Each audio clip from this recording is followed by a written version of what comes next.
बाबतीत शिकते. आज मी आपण सर्वांना राजमाता राष्ट्रमाता जिजाऊ यांच्याविषयी 2 शब्द सांगणार आहे. ते तुम्ही शांतचित्तेने ऐकावे अशी माझी नम्र विनंती. ज्या वयात बाहुल्यांचा खेळ मांडून संसाराची तालीम करण्यात मुलं दंग असतात, त्या वयात तलवारीची मूठ घट्ट पकडण्यात दंग असणाऱ्या राजमाता राष्ट्रमाता जिजाऊ यांना माझा मानाचा मुजरा, मानाचा मुजरा, मानाचा मुजरा. राजमाता जिजाऊ यांचा जन्म बुलढाणा जिल्ह्यातील सिंदखेड येथील लखुजीराजे जाधव व म्हाळसा राणी यांच्या राजघराण्यात 12 जानेवारी 1598 रोजी झाला. राजमाता जिजाऊ लहानपणापासूनच दानपट्टा चालवणे, घोडेस्वारी, राजनीती व इतर युद्ध करीत प्रावीण्य होत्याच.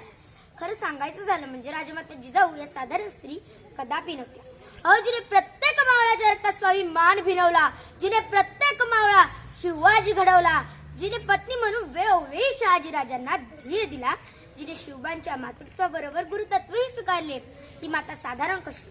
माता म्हणजे खरंच कलावंत असते. तिने दिलेले ज्ञान एखाद्या ग्रंथापेक्षाही पवित्र आणि प्रभावशाली असते. ती आपल्या मुलाला घडवण्याची कामगिरी करत असते. तशी कामगिरी जिजा मातेने केली होती.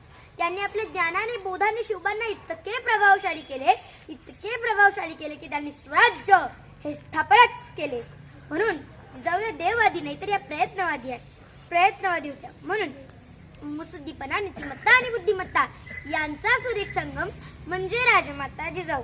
आणि म्हणून स्वातंत्र्यातून स्वराज्य आणलं, केली नष्ट गुलामी ग, केली नष्ट गुलामी ग, केली नष्ट गुलामी ग, बाई बाई केली नष्ट गुलामी ग. जिजामाता वाणी बनवून दावा तुम्ही ग, आणि जिजामाता वाणी बनवून दावा तुम्ही ग.